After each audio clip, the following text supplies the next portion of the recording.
আনসারকে দিয়ে যে খেলা শুরু হইলো তাতে বোঝা যায় পতিত সরকারের সেনাপতিরা এখনো সবল এবং সক্রিয়। এই আনসার কাণ্ড একটা কিন্তু ওয়েক আপ কল প্রফেসর ইউনূসের সরকারের জন্য। সরকারের সব স্তরে হাসিনার লোকজনদের না বের করে দিলে এই অনিশ্চয়তা এবং স্থবিরতা কাটবে না। আমি এটা ক্রমাগত বলে আসতেছি, সুপ্পু থেকে শুরু করে হাসিনার নিয়োগ দেওয়া ব্যক্তিদের বের করে না দেওয়ার ফল আমরা পাচ্ছি এবং পাইতে থাকবো। এর আগে শীর্ষ আদালতের মাধ্যমে কু করার চেষ্টা হয়েছিল, আগামীতে এই ধরনের চক্রান্ত চলতেই থাকবে। কেউ যদি মনে করে থাকেন পরাজিত ফ্যাসিস্টরা এবং তাদের প্রভু ভারত সবকিছু মেনে নিয়ে বসে থাকবে, তাহলে কিন্তু বোকার স্বর্গে বাস করিচ্ছেন। ওদের ফেলে যাওয়া জঞ্জালগুলো সমূলে সাফ করে। ছাত্ররা আনসার কাণ্ড ব্যর্থ করে দিচ্ছে, কিন্তু ছাত্রদের দেখতে হবে কেন? পুলিশ আছে না, বিজিবি আছে না, আর্মি আছে না? ছাত্ররা কি ছাত্রলীগ না মাস্তান যে এরা এসে পিটাবে সবাইকে আর সবাই ঠান্ডা থাকবে? এটা কোনো প্রসেস হইলো? আনসার অনেক আগে থেকে প্রস্তুতি নিতেছে, আমরা সবাই জানি। আর স্বরাষ্ট্র উপদেষ্টা লেজ মলতেছে বসে বসে।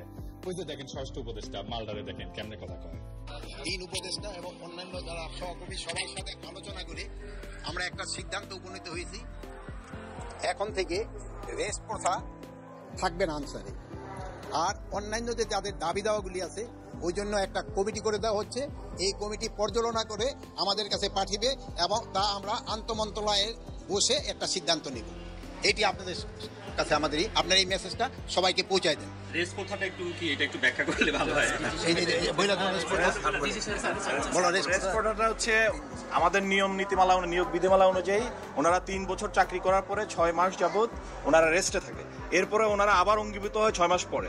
এই 6 মাস ওনাদের জীবন জীবিকাটা একটু দুর্দশার মধ্যে থাকে, সেই জন্য ওনাদের মূল সমস্যাটা ওই জায়গায়। এই জন্য আমরা সবাই মিলে একটা একমত পোষণ করি যে এই প্রথাটা যেন বাতিল করা হয়। নিয়োগ বিধিমালা থেকে সেটা আমরা কিভাবে বাতিল করা হবে সেই প্রক্রিয়াটার মাধ্যমে আমরা এটাকে রেগুলার জব হিসাবে কিভাবে করা যায় সেটা আমরা দেখেছেন কথা কিতে পারে কাঁপিচ্ছে। হ্যাঁ, কাঁপিচ্ছে কেমন করে? আমি শিওর ডরাই প্যান্ট ভিজাই ফেলছে। এরা কোন আক্কেলে স্বরাষ্ট্র উপদেষ্টা বানাইছে? শোনা যায় এটা নাকি বিএনপির রিকমেন্ডেশনে করা হয়েছে। সত্য মিথ্যা জানি না।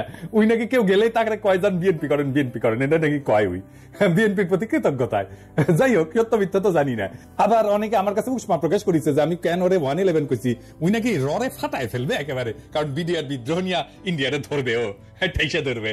আপনাদের কি মনে হয় ইন্ডিয়ার সামনে দাঁড়ানোর হিম্মত রাখে?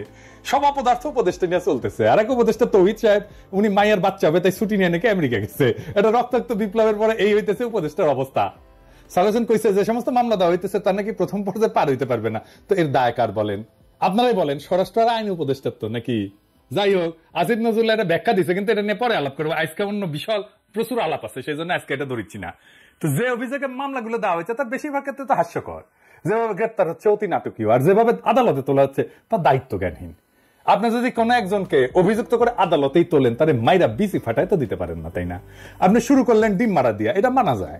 কিন্তু এখন আপনি এমন মাইর দিলেন যে বিসি ফাইতে যাবে। মাহমুদুর রহমানের উপরে কুষ্টিয়া আদালত প্রাঙ্গণে হামলা আর কালামানিকের বিসি ফাটায় দেওয়া কোন ভাবে আলাদা? আসিফ নজরুল কইছে দুটো নাকি আলাদা। আলাদা না, দুটো একই জিনিস। অগ্রজ সাংবাদিক মাহমুদুর রহমান সাহেব, উনাকে আদালতে কি নির্মম ভাবে রক্তাক্ত করা হয়েছিল, তখন আপনারা সবাই কি প্রশংসা করেছিলেন?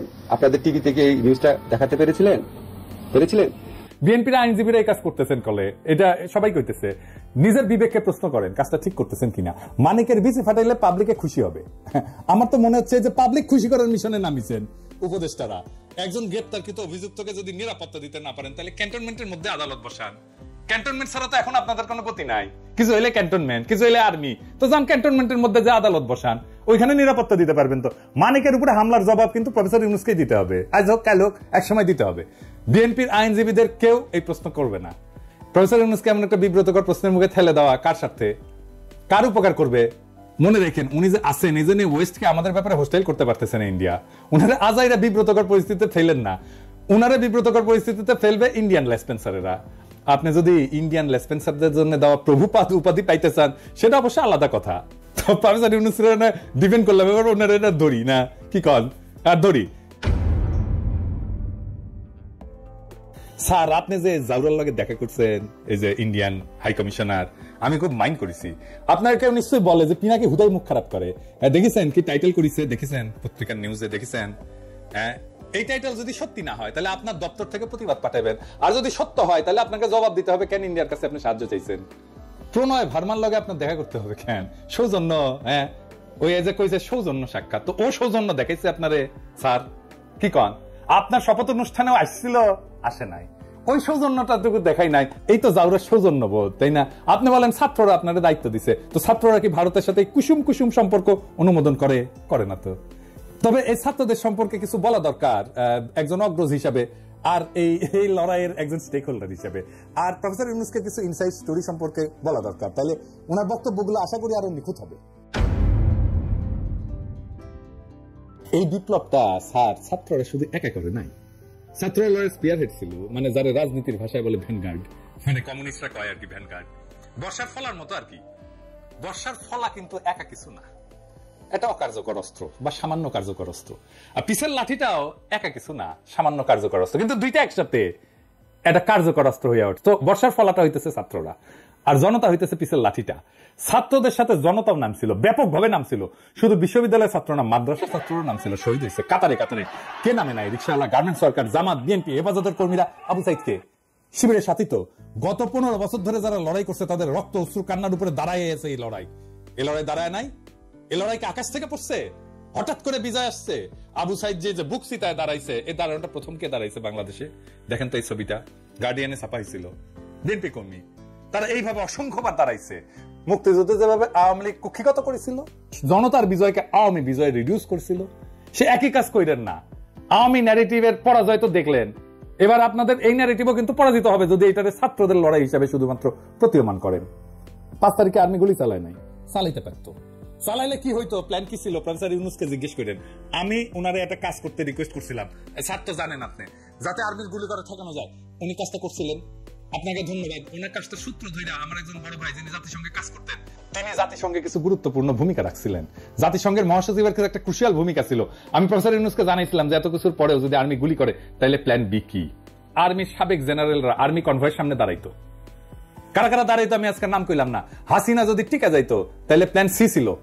লড়াই এমন জায়গায় পৌঁছাইছিল যে আমরা সশস্ত্র লড়াই করলেও জিতে আসতে পারতাম, আর আমরা সেটা করতাম, আন্তর্জাতিক শক্তির সাহায্য নিয়ে করতাম, আগাইছিলামও। আর বেশি না কই। এইবার আমি একটা খুব খারাপ একটা সেন্সিটিভ প্রশ্ন করি, স্যার আপনারাও করি, ছাত্রদেরকেও করি, কিছু মনে করেন না। এবং ছাত্ররা এই যে কয়েকশো পুলিশ মারা গেল, মাইরা যে টাকায় রাখা হলো, কে করছে? ছাত্ররা। আপনারা এটা ওনারশিপ নেবেন? নেবেন না। থানা আক্রমণ হইলো একের পর এক, এমন কোন থানা নাই বাদ গেছে। পুলিশ যে আতঙ্কে পলাইলো, কে মাইরা টাঙ্গায় রাখছিল? কে? ছাত্র ভাই আপনারা রাখছিলেন? হ্যাঁ, কে করলো এটা নিশ্চয়ই বুঝতে পারতেছেন। এই বিপ্লবী সহিংসতা কোনো র্যান্ডম ঘটনা না, আর এইগুলো ছাত্ররা করেও নাই। কিন্তু বিপ্লবী সহিংসতার একটা ডিসাইসিভ রোল ছিল। হাসিনা না পড়লে পুলিশের পরে আমলাদের সিরিয়াল ছিল। হ্যাঁ আমি জানি, বাইসা গেছেন আপনারা। ওই যে সব সুন্দরী সব অপসরীরই একটা দুর্গন্ধযুক্ত গুজ্জদার থাকে, সেরকম এইরকম বিপ্লবের একটা বিপ্লবী সহিংসতা থাকে যেটা কেউ ওন করে না। কিন্তু ওই বিপ্লবী সহিংসতাটা দরকার। সেই জন্য আপনি বিপ্লবের পুরো গল্প কোনোদিন পাইবেন না, কারণ এই কথাটা কেউ বলবে না যে আমি এটা করেছি, কেউ বলবে না, কেউ স্বীকার করবে না, কিন্তু এটা হয়েছে। যাই হোক, তাই সবাইরা বাদ দিয়ে একটা গ্রুপকে মহিয়ান করে তোরা কৌশলকে বাদ দিতে অনুরোধ করি। তরুণ ছাত্র নেতা এবং উপদেষ্টা পরিষদের জন্য সামনে কিন্তু বিপদ আছে। বিপদটা কি আমি একটু বলি, খুইলা বলি। ছাত্ররা একটা শক্তি, সত্য, কিন্তু ছাত্র নেতারা ডিসপোজেবল। ডিসপোজেবল কথাটা শুনে আবার মাইন্ড করেন না। ছাত্র নেতাদের শক্তি অতি ক্ষণস্থায়ী। আমিও ছাত্র নেতা ছিলাম, আমিও ঠিক 90-এর অভ্যুত্থানের নেতা ছিলাম। হাজার হাজার ছাত্রকে ডাক দিলে এক কাতারে আনতাম। এখন ওই ছাত্রদের আনতে পারবো না, কারণ তারাও ছাত্র নাই, আমিও নাই। ওদের সবার সংসার হয়েছে। রাজশাহী মেডিকেল কলেজে গেলে হ্যাঁ সাবেক ছাত্র পরে পরিচিতি পাইছে, পিনাকি ভট্টাচার্য হয়েছে, সেই জন্য হয়তো আসবে অনেকেই। কিন্তু আমি যদি আজকে পিনাকি না হইতাম কেউ আসতো না। ছাত্র নেতার তার যে কনস্টিটিউয়েন্সি সেটাতে খুব অল্প সময় থাকে, খুবই অল্প সময় থাকে। ওই যে জায়মান অক্সিজেন বলে কথা আছে না, সামান্য সময় থাকে, ওই রকম জায়মান তার শক্তিটা। এই যে 90-এর অভ্যুত্থানের অগ্রপথিক ছাত্র নেতারা, এই যে দেখেছেন ওনারা কোথায়। এই যে বিচিত্রা প্রচ্ছদ প্রতিবেদন হয়েছিল আমাদের সময়, বিচিত্রা প্রচ্ছদ প্রতিবেদন হওয়া মানে বিশাল বিশাল ব্যাপার। বিচিত্রা প্রচ্ছদ প্রতিবেদন হয়েছিল, ওনাদের ছবি দেয়া, ওনারা কোথায়? কোথাও নাই। অথচ উনাদের কথায় তখন দেশ চলত। এরশাদের পতনের পরে বাংলাদেশের ছাত্র নেতাদের মধ্যে 4 খলিফার চাইতে বড় ছাত্র নেতা আসেনি। উনাদের গত 40 বছরে কোনো বেই ছিল রাজনীতিতে? ছিল না। এখন আজকের ছাত্র নেতারা ডাকলে হাজার হাজার ছাত্র আসে। ঠিক 5 বছর পরে ওই ছাত্র ইউনিভার্সিটি থেকে বাইরে গেলে সেই একই বাগানে আসবে নতুন কুড়ি। শুধু সেই সেদিনের মালি থাকবে না, ছাত্র রাজনীতি কফি হাউসের সেই আড্ডা, বুঝছাও, এটা থাকে না। বারবার ছাত্রদের সামনে আইনা জনতাকে যে সামনের কাতার থেকে পিছে ঠেলে দেওয়া হইতেছে তার সবচেয়ে বড় ভিকটিম হবে ছাত্ররাই, ছাত্রনেতারাই। তারা শক্তিহীন হইয়া পড়বে। রাজপথে ছাত্র জনতার বিপ্লবী ঐক্য হাসিনাকে পরাস্ত করছে। শুধু ছাত্ররা করে নাই, ক্ষমতা জিনিসটাকে আজকের ক্ষমতাবানদেরকে বুঝতে হবে খুব খেয়াল করে, কারণ এটা না বুঝলে আপনি ক্ষমতাকে ম্যানেজ করতে পারবেন না। কারণ ক্ষমতা খুব ডেঞ্জারাস জিনিস। আমি আপনাদেরকে বিপ্লবের একটা এক্সাম্পল দিয়ে দেখাই। ক্ষমতা কিভাবে বিপ্লবকে ধ্বংস করে দিতে পারে। রুশ বিপ্লব টেকেছিল, টেকে নাই। এত বড় সফল বিপ্লব টেকে নাই কেন জানে? কারণ লেনিন নিজে ক্ষমতাকে কিভাবে ডিল করবেন, জনতার সাথে কিভাবে পুনঃসম্পর্ক স্থাপন করবেন, জনতাকে দিয়ে কিভাবে বিপ্লবকে ওন করাবেন সেটা বুঝতে পারে নাই। লেনিনের মতো প্রখর রাজনৈতিক মেধার লোক ক্ষমতা এসে বিপুলভাবে অজনপ্রিয় হয়েছেন লেনিন আর তার নিজের দল মাত্র কয়েক মাসের মধ্যে। এটার সাথে বাংলাদেশের অগস্ট বিপ্লবের মিলটা ধরাই দেব, মজা পেবেন। রাশিয়া বিপ্লব হইল, লেনিন ক্ষমতা নিলেন, তারপর একটা নির্বাচন দিলেন কয়েক মাসের মধ্যে এবং গোহারা হারলেন। বিরোধী দল পেল 40% ভোট আর সে পেল মাত্র 25% ভোট। তারপর পার্লামেন্টে রেড আর্মি পাঠায় ওদেরকে পার্লামেন্ট ছাড়া করলেন। এটা হচ্ছে লেনিনের কেরামতি। সফল বিপ্লব করলো যেই দল ক্ষমতায়, তারপরে গোহারা হারলো। আর ওই হারার পরেই Soviet union one party state হয়ে ওঠে ধীরে ধীরে। দীর্ঘমেয়াদে শুধু বিপ্লব না, একটা প্রসপারাস নেশনকে পিছায় দেওয়া হয় বহু বছর, আজকে পর্যন্ত মাথা তুলে দাঁড়াইতে পারেনি। আর একটা এক্সাম্পল দিই, শপথ নেওয়ার আগে মোস্ট প্রমিনেন্ট পপুলার ছাত্র নেতা কারা ছিল? আসিফ আর নাহিদ তো, তাই না? এখন মোস্ট প্রমিনেন্ট পপুলার ছাত্র নেতা কে? সার্জিস আর হাফনাজ আব্দুল্লাহ। কেন বুঝলেন তো? কারণ ওটা ক্ষমতার বাইরে। ক্ষমতা জনগণের সাথে নেতার দূরত্ব তৈরি করে সব সময়। ক্ষমতাবানকে জনগণ পছন্দ করে না, ক্ষমতা জনগণকে দূরে সরায় দেয়। লেনিনের মতো প্রখর রাজনৈতিক মেধা এই ক্ষমতাকে ম্যানেজ করতে পারে নাই। দুটো দেশ পারছিল কিন্তু বিপ্লবের পরে ক্ষমতা আর জনতার মধ্যে মেলবন্ধন করতে, কিউবা আর ইরান। সেই জন্যই দুই দেশে এখনো বিপ্লব টিকে আছে।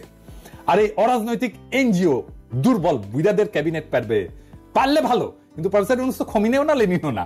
এখনই প্রফেসর ইউনূসের সরকারকে অনেকে এনজিওগ্রাম সরকার বলে। ওই যে হার্টের এনজিওগ্রাম না, ওই এনজিও মানে নন গভর্নমেন্ট অর্গানাইজেশন আর গ্রামীণের গ্রাম মিলে এনজিওগ্রাম সরকার। হ্যাঁ বুঝছেন স্যার, আপনার সরকারকে এনজিওগ্রাম সরকার বলে। বুড়াদের লাগে এনজিওগ্রাম। এটা নতুন তরুণ বাংলাদেশ করতে পারবে না।